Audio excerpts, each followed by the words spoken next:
sticks, long-haired weirdos, short-haired weirdos, vandals, hooligans. The government, hug the government, love the government, hug the government, love the government, hug the Welcome to The Politics Guys, a place for bipartisan, rational, and civil debate on American politics and policy. I'm Michael Baranowski, a political scientist at Northern Kentucky University. I'm joined today by Cleveland area attorney and Republican factotum Jay Carson. Hey, Jay. Good morning, Mike. Hey, how are you? I'm doing well. How about you? I'm good. Good to be happy to be here this morning. You know, before we get started with our main stories, there's one thing I wanted to mention. I forgot to tell you this when we were talking before we started recording, but I think we should just say a word to acknowledge the passing of Elijah Cummings, who died this week. And of course, he was a very important and influential Democratic congressman from Maryland, and also an opponent of President Trump, a fairly fierce opponent, I think it would be safe to say. And they had some contentious exchanges for sure, but I will give credit where credit is due. President Trump put out a nice tweet about Representative Cummings, and so good for Donald Trump. It's always nice when he can sort of raise below his normal level on Twitter. But let's not make this about Donald Trump. Elijah Cummings was a great man. He did I think he did a lot of good for some very important causes, and he will be missed. Well, there were a lot of tributes coming from Republican members who served with him, and sort of indicated that. And one of the things that struck me was that one particular congressman said they never had a harsh word outside of committee. That with Cummings there was the business, it was the job to do, and then there was personal afterwards. But that he could be a vociferous opponent. But he didn't make it personal with those other committee members. Kind of leaving on the field there. Yeah, I think that's we could use a lot more of that for sure. And I mean, I guess the other piece is that he is one of the not remaining anymore, but last of the generation of leaders who really participated in the civil rights movement. Were really part of it and desegregating, and I think that's something that is also lost. There was an institutional memory there, and sort of the fact that this wasn't just abstract, or he actually lived it, participated in it. Got beat up for it, literally. Yeah, absolutely. All right. Well, I think Jay, we're going to actually formally open the show with Turkey, right? Syria, all that kind of stuff. Yeah. Our first story. Now this has been kind of a crazy week, and hopefully I'll be able to capture in my summary what we're going on. But continued fallout from the U.S. withdrawal of troops from northern Syria. As you recall, we had about 1,000 troops in northern Syria protecting. There was a Kurdish group, the YPP. Trump sort of abruptly, I shouldn't say abruptly, there was the at one point he had signaled earlier that we were going to get out, but the pace was a surprise to everyone. What followed from there was, of course, a Turkish invasion, attack on these Kurdish areas, followed by a Trump declaration of sanctions against Turkey, followed by a offer of Mike Pence to go and visit Turkey to negotiate a resolution, which was then denied, followed by a ceasefire, which didn't necessarily really hold, then followed by a condemnation of the move by the House by a 354 to 60 vote. With 2-1 Republicans 2-1 going against the Trump decision of pulling out of Syria, and where we're left is the Senate, Lindsey Graham and Chris Van Hollen, Chris Van Hollen of Maryland have prepared a bill that is going to be stronger sanctions against Turkey, including specific Turkish officials like the Turkish leader Recep Tayyip Erdogan. Yeah. Erdogan. It's a tough one. I just want to say it. Yeah. I always reverse the G. And the B. I get that. Yeah, Right. absolutely. He's a weird one, but I wish he would be gone for so many reasons. That's only one of them. Yeah, but Yeah. but So I mean that I guess takes us to there's two questions that I think we should talk about, and the first is one, there's the big international strategic implications of this, and I'm interested in your thoughts on just on a basic right thing wrong thing, or right thing done wrong way, pull out of Syria, and then the second question is the American political fallout from it. yeah. Well, Jay, if I understand it correctly, this is sort of how I encapsulate it or see it in my head.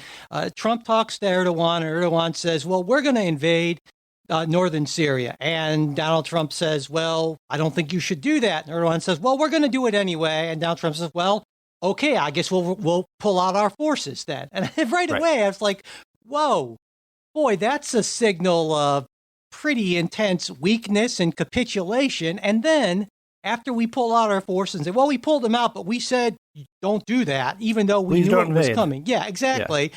But we'll move our forces out because we know you're going to. And then after the invasion and the humanitarian crisis, Trump threatens some really kind of weak tea sort of sanctions, which are then halted for a ceasefire that isn't really a ceasefire under conditions that essentially Erdogan gets everything that he wanted for essentially nothing. So it's hard to imagine the United States looking weaker out of this. I mean, a capitulation of this magnitude to Turkey, to anyone, is, I think, it sends us just a horrible signal. And that's, I think, why you saw that, 354 to 60 vote. And there hasn't been a vote in the Senate because McConnell said we want something stronger than what the House did. Right, so, right. I mean, yes, you and Mitch McConnell are very much on the same side. Yeah, of this, I mean, it's always, I got to say, when Mitch McConnell and I are on the same side of something, I tend to think there might be something to it, or we're entering bizarro world. But to me, there's no way to spin this as anything but a colossal foreign policy blunder. Well, in the interest of playing devil's advocate, I'll try. Go ahead. No, I agree with pretty much everything you said, that this was handled colossally poorly. I guess I get down to the root question of, is this a matter of this was going to happen sooner or later, and we're better off just getting out, tearing the Band-Aid off, because otherwise, what were the alternatives? And you and I have talked about this for a year now. I mean, my sense is the U.S. really lost its interests in Syria, ceded to the Russians, probably back during the Obama administration. We sort of did fig leaf things of putting in a couple thousand soldiers here and there under the auspices of helping to root out ISIS, in which the Kurds were our allies. But there was always this tension where we have essentially two allies, one Turkey, one the Kurds, two friends who are fighting amongst each other, and to the extent that one wants to bomb the other out of existence. There was nothing good that we could do with 1,000 troops, one way or another. And I'm not sure, would Trump have been wiser to try to call Erdogan's bluff, keep those troops in there, and sure you're going to invade. Go ahead, let's see what happens. But isn't that, I mean, a classic Trumpian move is doubling down, but in this case he didn't. He folded, and so to me, Erdogan says that, and your response should be, you go ahead and do that. We're going to send more troops in, and if you want to attack the United States of America, buddy, well, you're going to pay for it. And the way to handle, I mean, I can see your point that, well, maybe it's a good idea to get out altogether. I don't agree with that, but even if I did agree with that, but the way to do that would be then to work out some sort of behind the scenes agreement saying, listen, we're going to get out, but we cannot have you invade the moment we get out, and we cannot have Russian troops just still pouring in Right. to fill the vacuum of our abandoned camps with these horrible images that are just, the optics are tragic It's for us. So Saigon 1975, right? yeah, so that's not something, and negotiating that maybe would have made sense if your goal is to get out and not look weak. But, that's not what happened. And so this was, even if the goal was to get out quickly, this was handled horribly. And, I really think that also Donald Trump, to me, in terms of foreign policy, doesn't seem to understand a lot. But one thing he doesn't seem to understand is the concept of a power vacuum, which strikes me as kind of odd, because it kind of has that sort of zero-sum logic, right? Our pulling back means someone else is inevitably going to step up. And we knew who that was. We knew it was going to be the Syrians, and we knew it was going to be the Russians. And they happen to be two of our biggest opponents, at least in the region. And we just made it so much easier for them. And now we have a situation where in the Middle East, the Russians are talking to everyone. I mean, my gosh, the reception that Putin got in Saudi Arabia and whatnot. Sure. I mean, they want to be the power brokers in the region. Now, they don't really have the geopolitical oomph to do that, but we sure are at least making it easier for them to make a big play in that region. And that's why for all the reasons that I understand why we might want to get out of the Middle East, I just don't think it's a viable option given the importance of the region. Yeah. Well, first, and me from my history, I'm to the extent that anything I think matters in particular, I'm much more on the neocon sort of engagement side when it comes to foreign policy. And I think that's also what is being evidenced by this vote in the House and the actions in the Senate. And I think it's significant that it's Lindsey Graham, who's has been one of Trump's chief supporters throughout his administration, is the one who's sponsoring this bill. But here's the other thing that makes it difficult is you can't spell NATO without Recep Tayyip Erdogan. And we were in this strange position. We were threatened to be attacked by our own ally. And what happens if they do?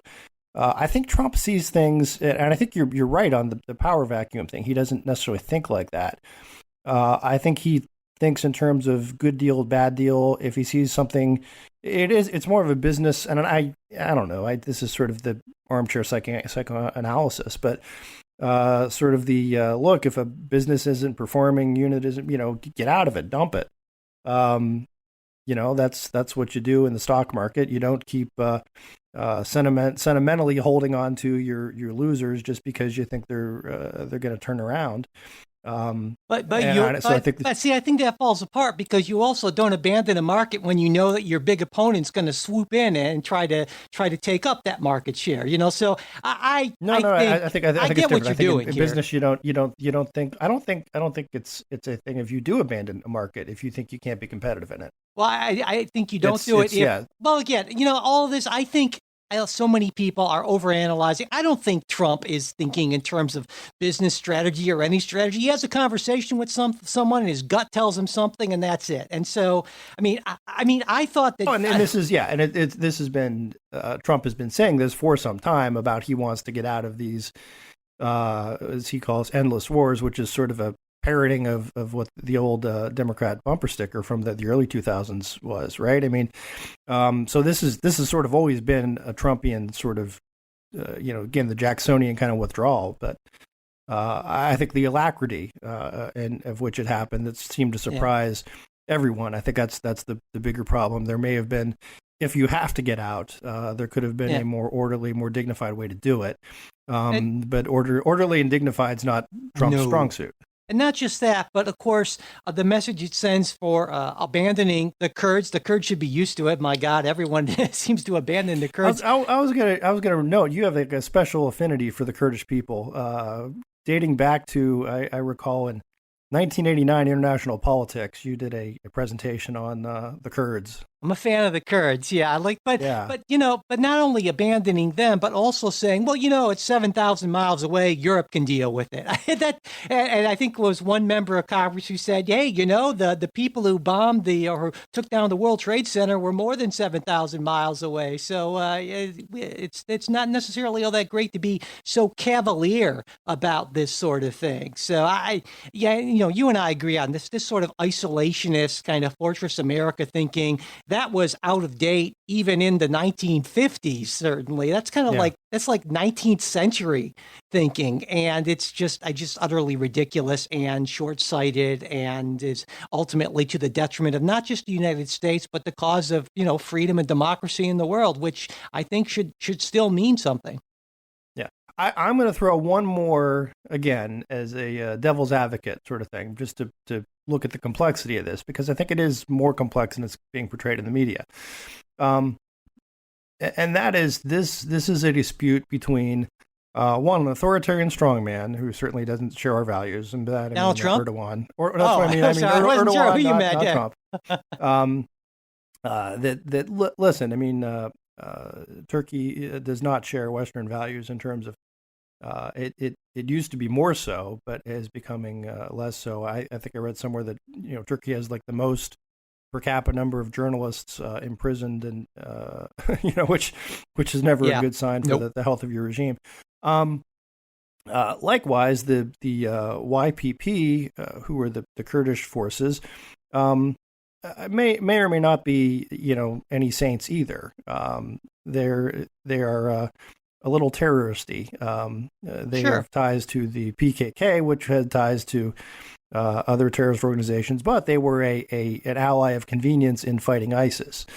And the argument would go, well, listen, they understood going in that this was a alliance of convenience for the purposes of beating back ISIS, and this was understood to be sort of a transactional arrangement. Whereas NATO is a more permanent arrangement.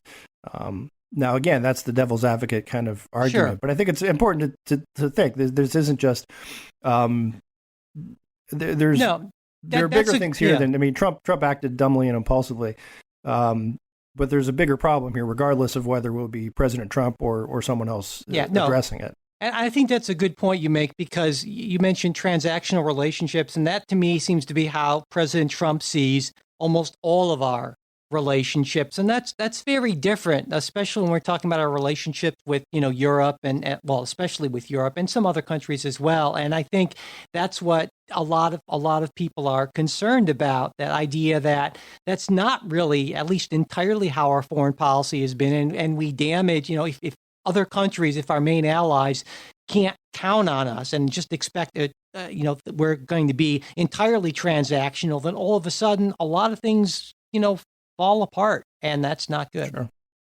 Sure. It's the demonstration effect is what they used to call it. There you go. So, yeah.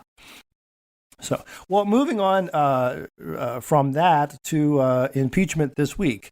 And I'm not sure if this is sort of a running feature. Last week, U.S. Ambassador to the EU, Gordon Sondland, testified behind closed doors to Adam Schiff's committee. He sort of stuck to the story. And that makes it sound sort of nefarious. Doesn't it? Though I like it. Go ahead. He sort of confirmed what his previous statements, that as he understood, there was no quid pro quo between withholding aid and any sort of investigation of Ukrainian let's call it either participation in the 2016 election or digging up dirt in aid of a 2020 election. Then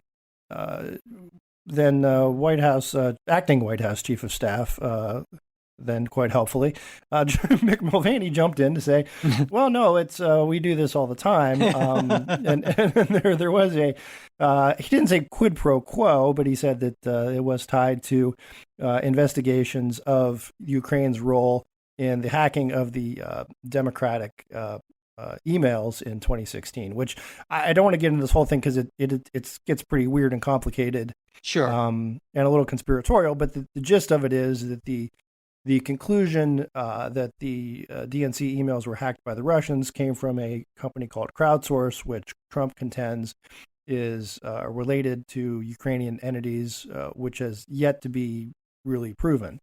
So there's that, and there was the push of well, can you trust Crowdsource because were they giving us the straight dope, and was it really the Ukrainians who hacked this?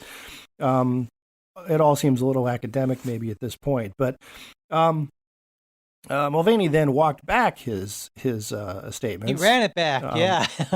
well, and I'll tell you, I can see a line here, because this is what I'm trained to do, right? Of saying that, look, I didn't say there was a quid pro quo. Okay, let me stop you there.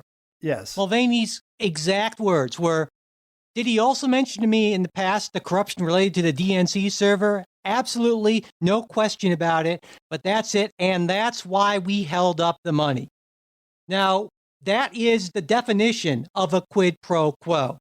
We held up the money because of the corruption related to the DNC server. There is no way you can parse that sentence and not have it come out as a clear political quid pro quo. Now, that doesn't relate to... I can parse the hell out of it. Well, yeah, that would be just your lawyerly tricks, but any reasonable person. Now, we should point out that doesn't involve the Biden and Burisma thing. Right. I mean, he made that a clear separation, but still, and then he said, well, we do this all the time. So... And I think we do.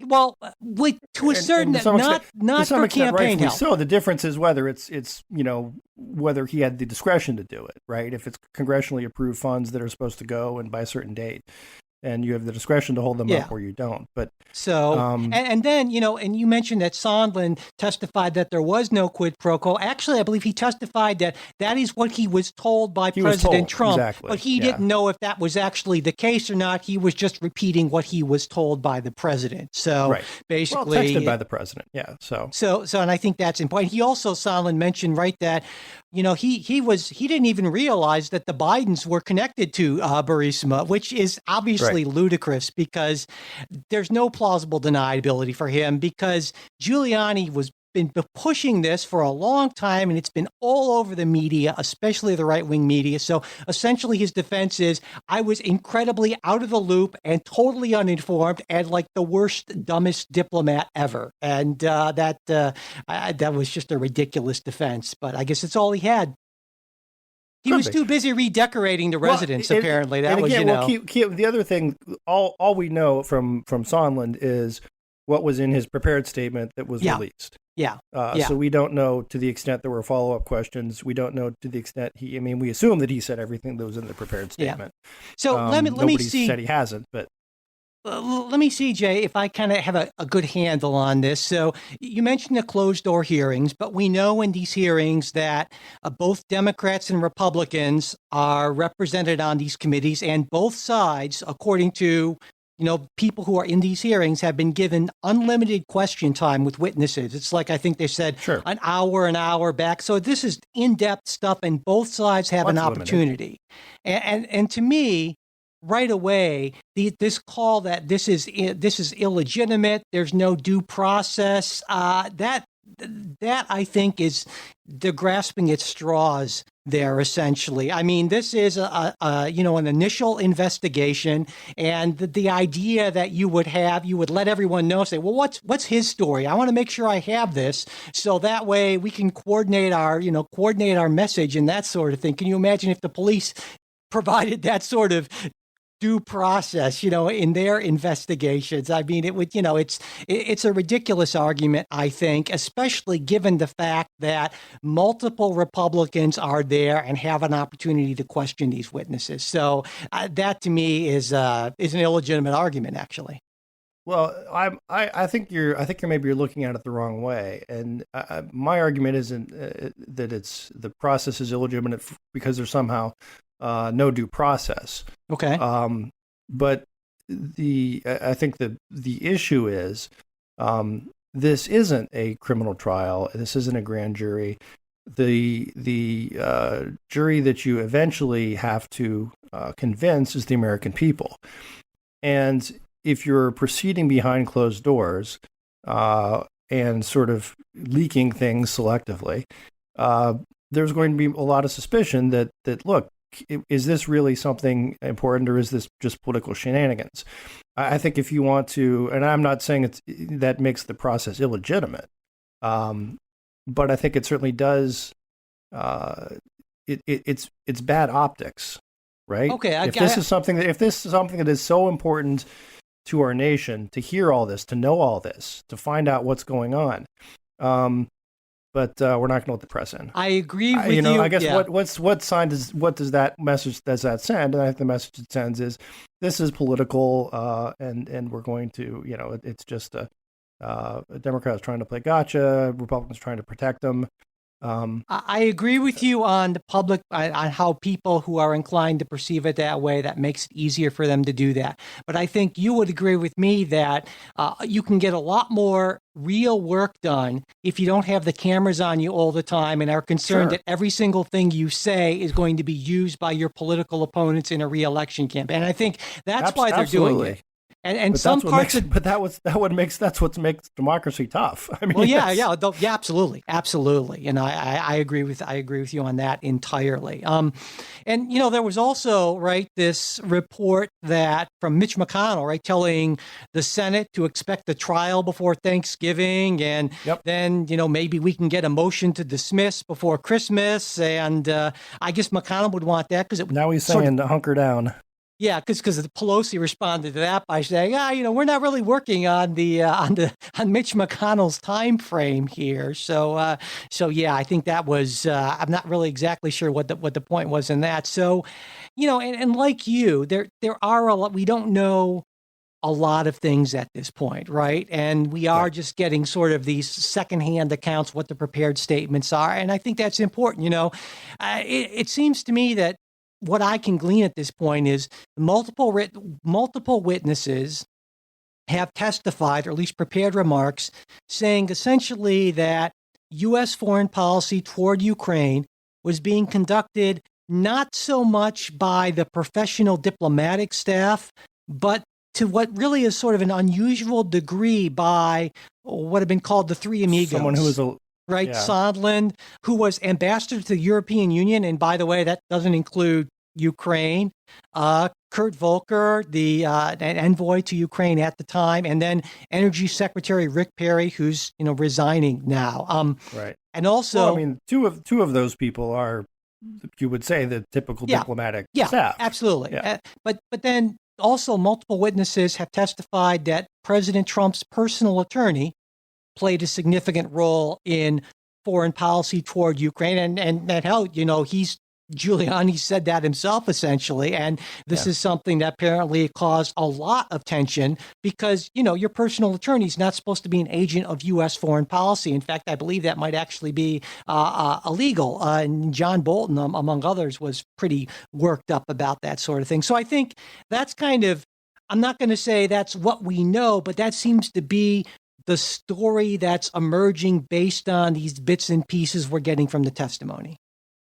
Yeah, no, that seems right, and I would think that what the gloss I would add was Giuliani. It seems from what we've gleaned, the diplomats viewed Giuliani as this was the gatekeeper to Trump. Right. Less so, I think, of Giuliani sort of running foreign policy. More of look, Trump eventually runs foreign policy, but he won't believe any of us or trust any of us.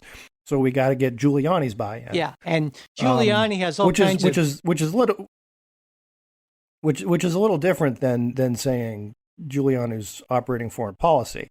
Though he was pushing a lot of Giuliani seems to have been pushing a lot of interest of his own, and there's a lot of things that sort of interconnect. He's spending a lot of time in Ukraine, more than you'd expect. Yeah, a personal attorney. If you were going to do one of these, like in a crime show where the detective has the little dots and the pieces of string connecting, it would look like some sort of a nightmarish connection. Yeah, we really should. That would be wild. But we should make our own thing and do the string. One thing I do want to come back to, because I think this is important, and this is maybe me just playing lawyer a little bit. But on the quid pro quo, I think you're incorrect. I think saying Okay. we're not going to release money because they haven't done X, Y, or Z is not a quid pro quo. A quid pro quo is going to the Ukrainians and saying, if you want this, you have to give us this information, then we'll release the aid. Let me ask now, you again, then. you can say there's an implication there, but Okay. but it's the Ukrainians so far had said they didn't know the aid was being withheld, which is sort of if so, there's not a very good quid. Let me. I'm trying to understand what you're saying here. So, when Mulvaney said that's why we held up the money. Yeah, but if you have to also look at the rest of that sentence, there was a lot of things that Right. preceded. All right, the rest of the sentence was there's corruption, there is other engagement by other European powers. right. So he said absolutely no question about that. Past corruption related to the DNC server, absolutely no question about that. That's why we held up the money. Okay. Yeah. Well, you stick with your story that there's no quid Yeah. pro quo. That's fine. You could make an argument. I think it is quite What I'm possibly, saying is Jay. for there to be a quid pro quo, it's like in law, it's a conspiracy.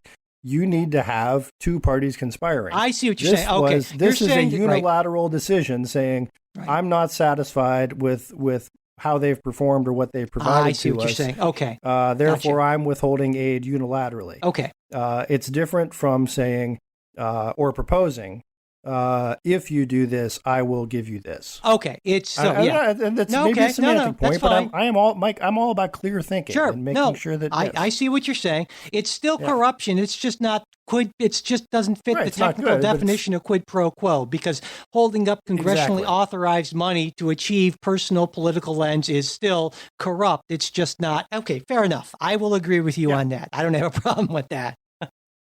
All right. Well, are we ready to move on, Jay?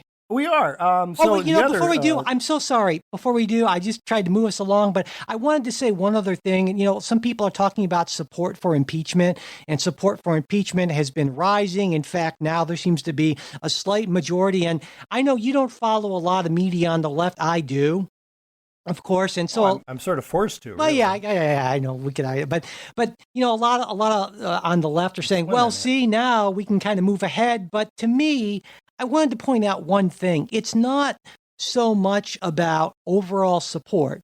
It's more about support by party, and support by party. So it's only like 12% of Republicans maybe support in impeachment, at least the process, but. To me, more importantly, and this is from, I'm sure, how Pelosi is seeing it, is what do the numbers look like in those, I believe it was 31 House Democratic districts won by Trump in 2016?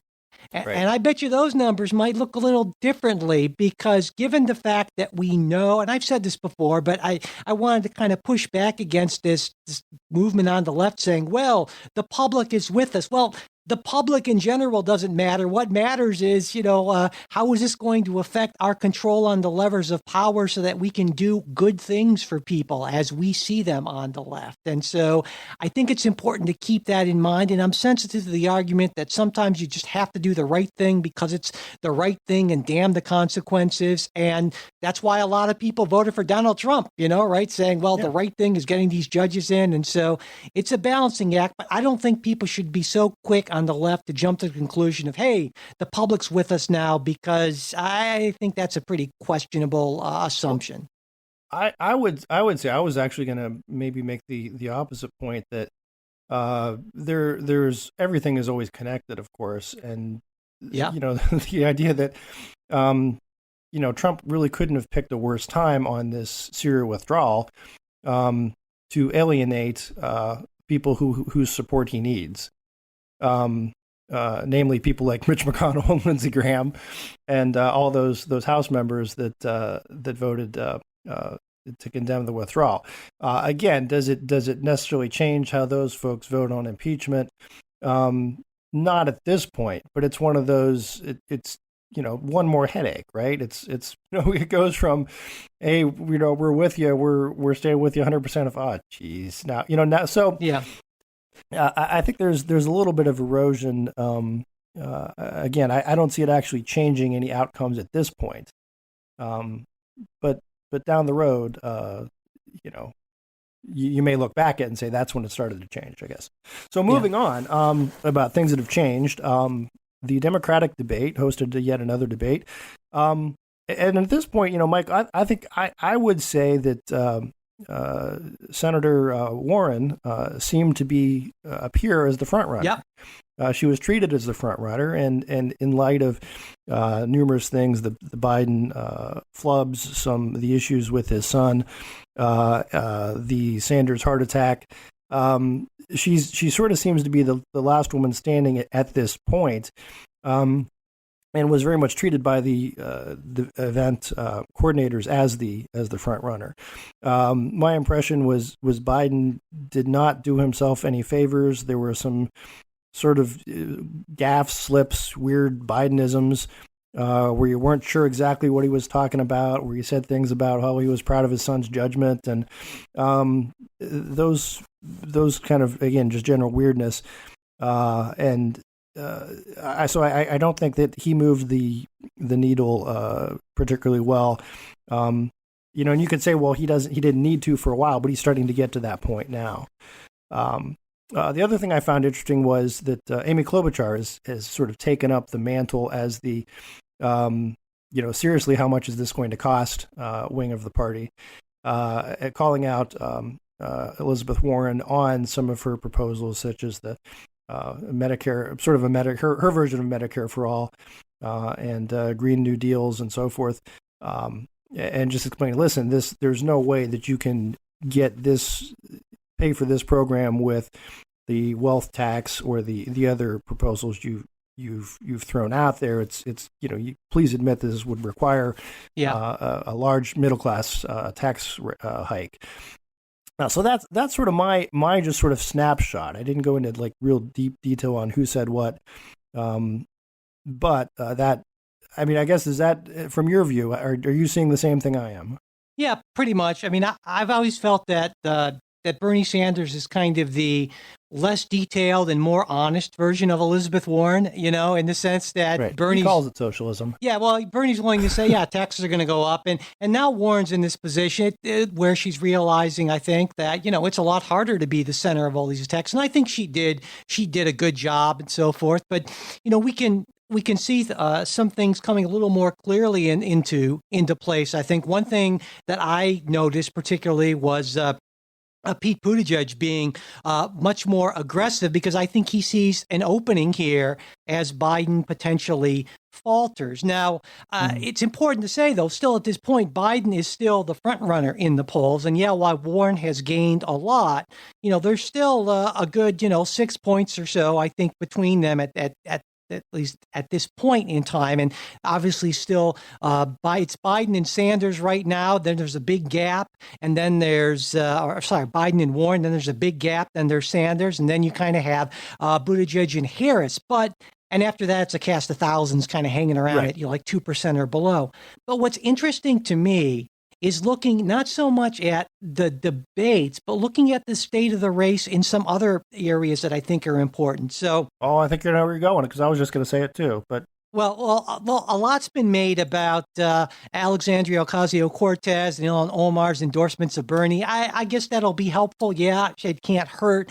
But what I'm looking at is geeky stuff. I'm looking at who has field offices in Iowa and how much. Well, it turns out that Pete Buttigieg has 22 field offices in Iowa, and that's more than anyone else. Warren's second at 19, Biden is third at 17. And in fact, Buttigieg and Warren are tied for having the most field offices in the first four Democratic primary states at 47. And those states are Iowa, New Hampshire, South Carolina, and Nevada. And also, when you look at fundraising, you have Sanders, Warren. That was where I was going to go. And then Buttigieg, because all of those things are connected. And so it seems to me that Buttigieg's campaign right now is just, he's got a good amount of money. And he's focusing intently on those first couple states because he knows that Iowa is a huge opportunity to exceed general media expectations, get that boost, and kind of move that into New Hampshire. So I really think that he has, of anyone who's not named, Biden or Sanders, I really think he's positioned himself very well to be in the running well down the line. Let me put it in perspective with the actual numbers. Is that Joe Biden's campaign's cash on hand is $9 million. That is not much at all as these presidential elections go. Then the next one is Elizabeth Warren with $25 million, and then Bernie Sanders, who has. I think in the third quarter, Sanders actually raised a little bit more than 61. Cash on hand. Yeah, I'm not sure. I just have the third quarter fundraising. But now Warren and Sanders are helped a little bit by the fact that they can use their Senate money for that, and that's Biden's been talking about that. But still, I think money's money. Yeah, the enthusiasm is, and if you actually look at the I think the one poll that matters a lot to the candidates right now, you look at the Iowa polls right now, Warren's slightly ahead of Biden, and then you have Sanders and Buttigieg basically kind of as a top four, and then there's everyone else. And so I really think going forward, it looks to me like it's going to be a battle between those four. And everyone else, I'm not going to say that, Harris is trying, but I don't see anyone else really breaking through at this point, given what we know about resources and the ground game and all of those things that are so, really important when you get down to Iowa and New Hampshire. Yeah. Let me updated numbers. Sanders had 33.7 million, Elizabeth Warren 25.7, and Buttigieg a surprising 23.4 million. Yeah, he's been doing really well in fundraising, and a lot of people say, well, his national poll numbers aren't all that great, and certainly. Absolutely. But then when you look at his Iowa numbers, that looks a lot better, actually. So, and I think people need to understand how the strategy works. If you're not one of those top two big names, a lot of times focusing intently on those first couple states and getting that boost, that's the way you kind of bootstrap your way into the real running. And I think that seems to me to be the strategy. And as I mentioned before, I like an awful lot about Buttigieg. Now, Booker probably would be my choice before him. But Booker, I think, is not going to be a factor going forward. So I am on the P train, I think, at this point, given who I think is viable. All right. I guess moving then our last story I want to hit, and before we get to that story, we got to do something before that. Though, yeah. Before we have some new supporters, and I've been off the show for a couple of weeks. I just wanted to take a minute to thank them. We have Jim, who's a new supporter on Patreon. We have Peter as well, and Peter wrote, "Thanks to everyone for the podcast. I look forward to your podcast to fuel my workout." I like this. Wow. I wanted to encourage Mike to lay down some pomp on Jay. So often, Jay calls out Mike directly with some of his bad judgment, but too often, Mike lets Jay go wrong incorrectly. Oh, no. My brother joined in with Jay going on the record that Hillary will run again, and I rubbed it in his face, as he deserved. Mike, you need to call out Jay on how silly of an idea it was to think Hillary would run again. Democrat derangement syndrome. Am I right?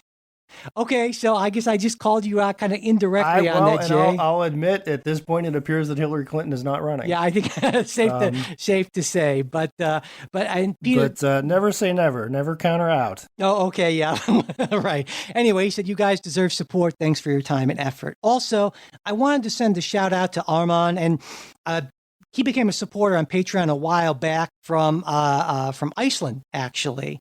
Wow. And there was this whole thing about I tried to send him a mug and it couldn't go to Iceland, so I had to send it to me, and then I got to go to the post office and have it sent to Iceland. It was a big mess, and I felt really bad about it. Basically, it's taken like 5 months for his mug to get to him, and not only that, but I totally slaughtered the pronunciation of his name. I'm sensitive to these things, and I actually asked him, could you send me a recording of you saying your name? And he did that, which was so so cool of him. And then I realized that my mouth cannot make certain sounds, and this was one of them. So I just tried my best. But he had a great. He said, I've never been a person who pays for something I can get for free. But after you guys decided to stop having ads on the show, I felt the need to support my favorite podcast. It gets me through the long and dark winters here in Iceland. Keep on making them, and I will keep on listening and supporting. P.S. I'm looking forward to making the Politics Guys mug my main mug at the office, where I can be found yelling at my coworkers about how great your show is. So, thank you. That really means a lot. Yeah. Absolutely. And then finally, I wanted to really single out executive producer Andra Masker. She recently helped us out in a huge way with our recent ad campaign. And of course, enlarging our audience base is critical to keeping the show going in the long haul. And so Andra's support is just extraordinarily generous, as well as I think an indication of how much she believes in what we're all about. So thank you so much, Andra. We are proud to have you as an executive producer on the show. And finally, Jay, I wanted to let everyone know that this week's bonus content, which normally is just for people who support the show on Patreon, we're making it free for everyone this weekend. So, wow. Yeah, it's like remember like those free preview weekends that used to be on like Showtime and HBO, and that's where we get so excited back in the day. Well, kind of like that. So all you have to do to access it is head over to our Patreon site. That's patreon.com/politicsguys. And this week, Jay and I are doing a bonus show where we're going to be listening or responding to a bunch of listener questions. We got all kinds of stuff queued up: term limits, sexual misconduct, government corruption, if millennials should have any hope for the future, they should just feel like they're doomed. So, and Kristen's doing the quick take this week. She's going to be responding to a listener who can't understand her support for Donald Trump, and also, and why she thinks the Democratic alternatives are all worse than another 4 years of Donald Trump. So, if you're interested in that, this is a great opportunity to get a sense of what our bonus content is like. And again, just go to patreon.com/politicsguys for that. Okay, Jay, I know we have one more story we want to cover this week. So one more, and this is pretty quick, but I think that, as we exchange emails sort of on usually Thursdays or Fridays about what stories we're going to talk about, and you encapsulated this as and it's a wonderful phrase. The Senate's failure to override Trump's veto of the revocation of emergency declaration. Yeah, how mellifluous. So if you're following along at home, what happened, of course, is this goes to the Trump border wall funding, where he declared a national emergency, which would allow him to spend money that he could not otherwise spend on the wall. So then the Congress came back and said, no, you can't do that, and essentially revoked that emergency declaration, which it's able to under the statute, under the emergency fund statute, which Trump then vetoed, which then goes back to the Senate then to try to override the veto, and they failed to do that. So, long story short, Trump will still be spending these funds, but the vote was 53 to 36, and President Trump lost about 7 votes since the last time this happened, a couple months back. So you can say, is that a symptom of the turkey and the impeachment and all this other stuff, possibly, or just general Trump frustration? But Jay, I wanted to comment on that. I just wanted to get your thoughts on. But I think it's I love just sort of the convoluted nature of this. Well, both times there were 53 votes to override, but the difference is back on May 2nd, the first time they voted to override, it was there were only 6 Republicans that voted against the president to override his veto. This time, 10 of them did. And that's 19% of the Republicans in the Senate. So, I think you might be right. That's a sign of, kind of an increasing pushback, at least on these sort of issues, obviously. But to me, and the reason why it still stayed at 53 is that back in May, there were only 2 non-voting, 2 members that didn't vote. And this time there were 11, and a lot of them were presidential candidates. So, who were doing other things, obviously. But, this ties into a story we really haven't talked about, and that's the budget. Back at the end of the budget year, which ends at the end of September, Congress passed a continuing resolution which funds everything at its current level until November 21st. Now, at this point, the Senate has only passed one of the 12 spending years for fiscal year 2020, which again started on October 1st of this year. And last time, Jay, as I'm sure you'll recall, everything got passed fairly expeditiously because basically they just threw a bunch of money at everyone that totally destroyed the budget caps that were put into place a few years back in the Obama years. Now, this time, the Trump people say he's not going to sign anything that doesn't have the additional $5 billion he wants for the wall, or maybe he will sign, but then he'll just do another end around on Congress by again reallocating defense spending allocated by Congress in the budget using the emergency authority. And then Congress will, disapprove of that. Then the president will veto it. And then the Senate will not have the votes to override again, essentially. Now, at the same time, Senate Democrats are proposing legislation that would disallow presidents from reallocating congressionally appropriated funds. But it looks like they sort of already did that, though. I mean, it looks that that's actually not going to come to a vote in the floor because McConnell's not going to let it. But it seems to me that that's an entirely reasonable measure to take. And in fact, I think you and I might actually agree that it's probably a good thing that if Congress allocates funds, that the president doesn't get to do with them what he wants.